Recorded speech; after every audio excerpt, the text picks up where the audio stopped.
Since ancient times, rulers of empires have traveled in exclusive vehicles often called dragon carriages or imperial chariots. These were essential for emperors during travel or significant ceremonies, serving as symbols of supreme royal authority. Even in today's globalized 21st century, world leaders continue to engage in subtle competitions, with the luxury of their official vehicles reflecting national strength, industrial prowess, and collective pride.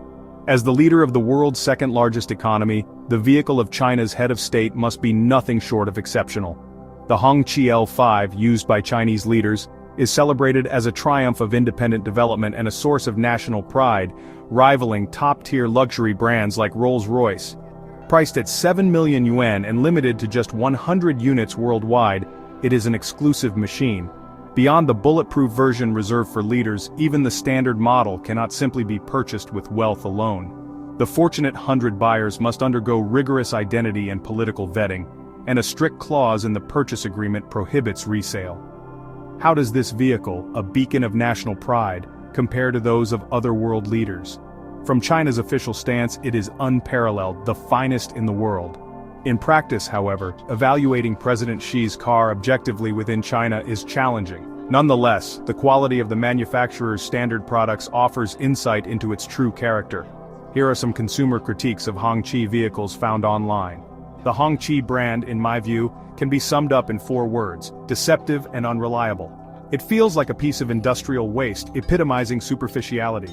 Minor flaws are rampant. The chrome trim peels off entirely, door handles fail to extend, the navigation system freezes, and cruise control, once disengaged, won't reactivate without restarting the car.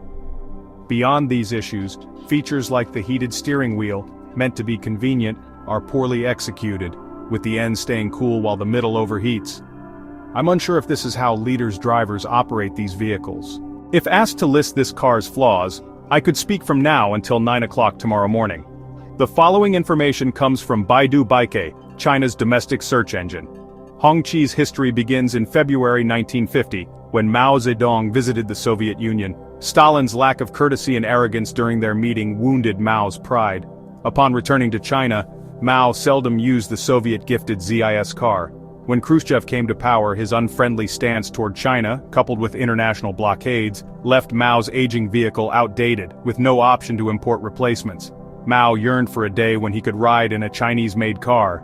In April 1956, during a Politburo meeting on the 10 major relationships, Mao expressed his wish: how wonderful it would be if we could arrive at meetings in our own cars.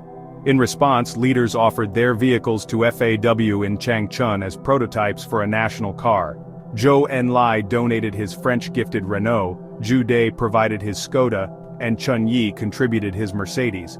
Meanwhile, Jilin Industrial University referenced a 1955 Chrysler to begin development.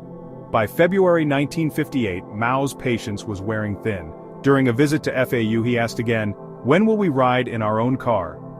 Determined not to delay further, FAW's workforce labored tirelessly.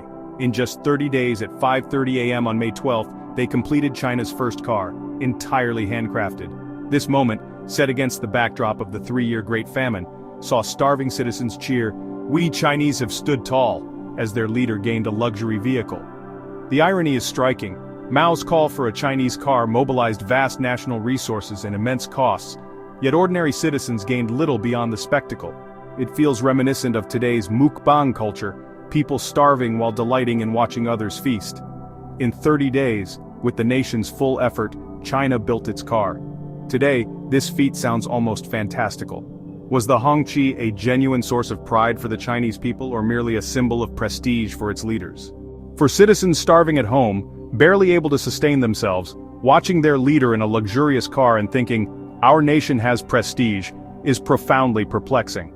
Moreover, these leaders, who identify as proletarian revolutionaries, compete for prestige with leaders of capitalist nations.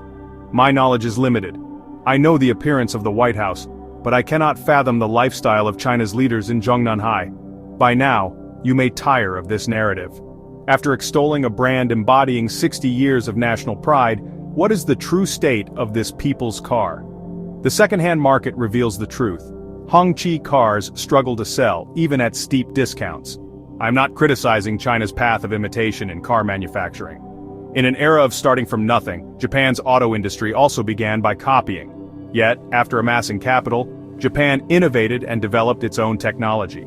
Hongqi, however, clung to imitation, never breaking free. In 1958, using the French Simca as a prototype, China crafted its first car.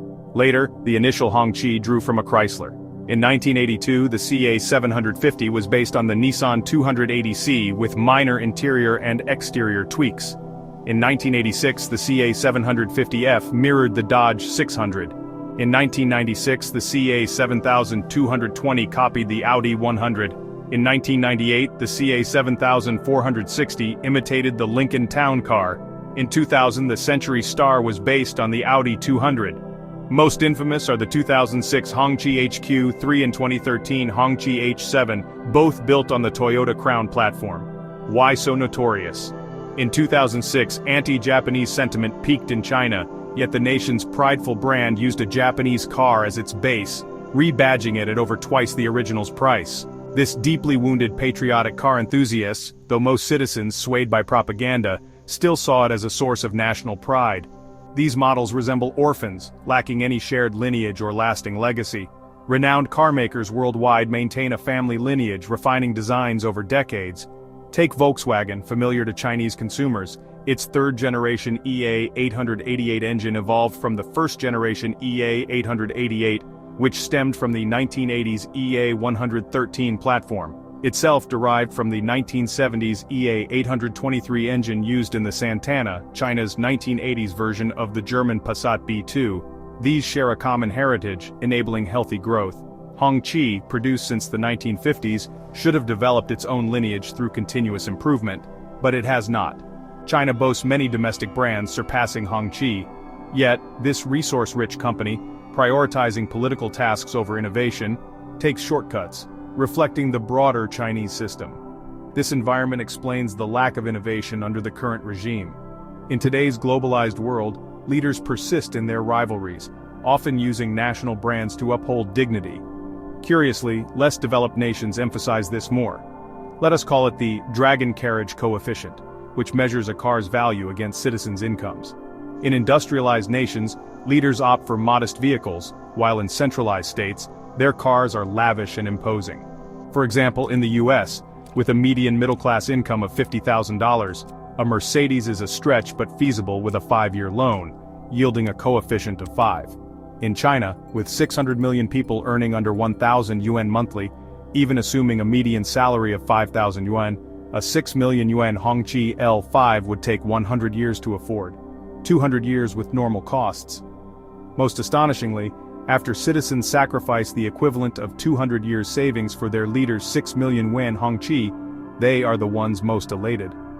Still, China fares better than North Korea, where Kim Jong-un's $500,000 Rolls-Royce, against citizens' $1,000 annual income, yields a 1,000-year loan and a coefficient of 1,000.